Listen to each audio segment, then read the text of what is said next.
my name is Michele Neff Hernandez.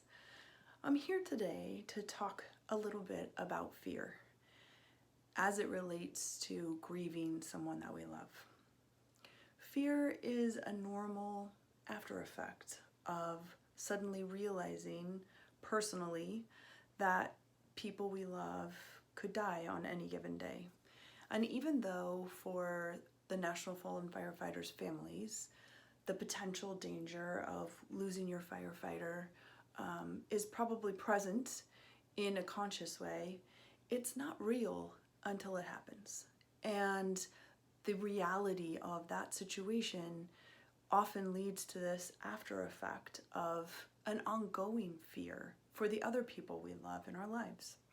So first I want to just confirm that fear in the aftermath of grief is a completely normal experience.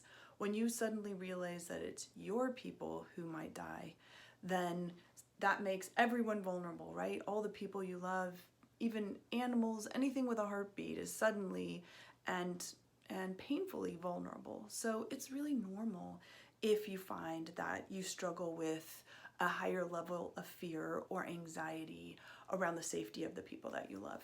So first of all, if you're having that experience, just know that that is a normal part of the grief process. Secondly, I like to recognize that grief has a sneaky way of turning into other things like anger or distance.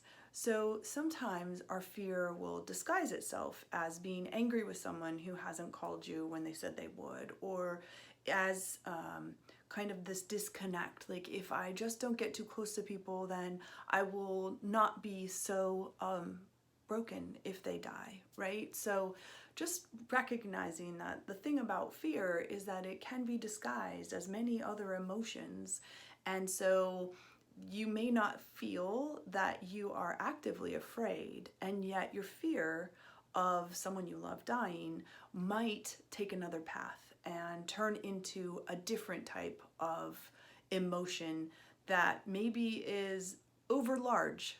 Maybe it's an overreaction to something. And oftentimes, if we're overreacting, fear is the base of that reaction. And then the last thing I want to acknowledge around this concept is that fear is limiting. That when we do lead with fear, we will not take risks to be vulnerable with the people in our lives or to open ourselves up to new and different experiences because fear would hold us back. Fear definitely, imagine fear as, kind of shackling your ankles because it doesn't allow you to move forward because you're afraid of the outcome, or perhaps afraid of being disappointed, which is the ultimate experience of someone dying, is that you're disappointed that the life that you had planned is no longer an option. So acknowledging that, first of all, fear is normal. Secondly, it has a sneaky way of showing up as other emotions. And thirdly, that it does limit us are the first steps of this fear conversation. The second part I want to kind of point out is, okay, so what do we do about it? So let's say, for example, I am always aware that if there is an ambulance going by, that ambulance actually could be coming for someone that I love. Prior to my husband's death, that would not have been something I thought about. And so knowing that, one, you acknowledge your fears, right? So we acknowledge that we are afraid that the people we love will die in soon, right? They are going to die. We know that. And now we know it personally. And so acknowledging that that fear is real is the first step to being able to manage it.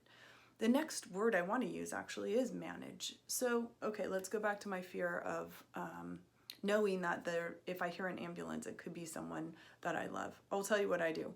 I mentally catalog where everyone is. That's the very first thing that happens.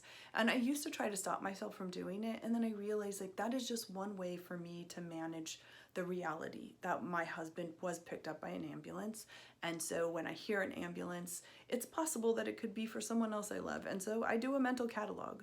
So what I'd like to ask you is, if you have a particular fear or if you have a fearful behavior, what's something that you can do to help yourself manage it? So they can be small actions. It can be small recitations of calming yourself down. It can be a breathing technique. Every person has a different way of managing fear, but I want to point out that fear can be managed. You can manage your fear, and when you do manage your fear, that takes us to my next word, which is choose, which then allows us to choose how we show up in our lives for the people we love, for ourselves, for our communities, for our coworkers, when we are not driven exclusively by fear, or when we are able to first acknowledge our fears, then manage our fears, we get to choose to act anyway, right? To connect with people anyway, to go ahead and take the risk that felt maybe too risky for fear of the outcome, if we are able to separate ourselves from the fear that is a natural part of grieving someone we love. So, to recap, fear is a normal and natural response to experiencing the death of someone we love. Second, has a sneaky way of showing up in other emotions. So if you're feeling that you're having a really strong emotion to something, ask yourself what you're afraid of. And then thirdly, fear can be extremely limiting to our lives because it doesn't allow us to freely make choices. Instead, it drives us to choose the safest choice, whatever feels like the safest choice in the moment. And then how are we going to manage that fear? How are we going to deal with that fear? First of all, we're going to acknowledge it. We're going to acknowledge that we're afraid and what we're afraid of. Secondly, we're going to give ourselves an opportunity to manage the fear by breathing techniques, by meditation, by actions that we take whenever we find ourselves in a situation that brings that fear up for us, right? So we're going to find practical ways to help us manage our fear. And then thirdly, we're going to recognize that doing those two things allows us to choose how we show up for the people in our lives, and make sure that we're not allowing fear to disconnect us from the people we love for fear that they will die. And even though when we say it, maybe when I say it like that, you think to yourself, well, that doesn't make sense. Unfortunately, emotion rarely does make sense, does it? And so sometimes we have fallen into a habit where our fear separates us from the people we love because we don't want to get too close to anyone in case we have to experience the pain that comes from grieving someone we love. But I want to just remind you that the love that you have for the person who died, that's what's long lasting. And being able to continue to make real connections with the people in your life will allow you to be able to have those connections with other people you love. And that no matter what happens, because of course, as humans, we know we will all die, but what won't die is the love that we have for each other, as long as we can continue making those connections that matter. So I hope that those thoughts will kind of just stir around in your brain a bit and consider, is fear keeping you from the people you love in any way? And if it is, these simple steps are just the first exploration into considering how you can make a change that allows you to truly connect with the people you love and ensure that as you go forward, you'll have that long-lasting story of love to continue to tell for generations to come. Thank you so much for being here today. Take good care. Bye-bye.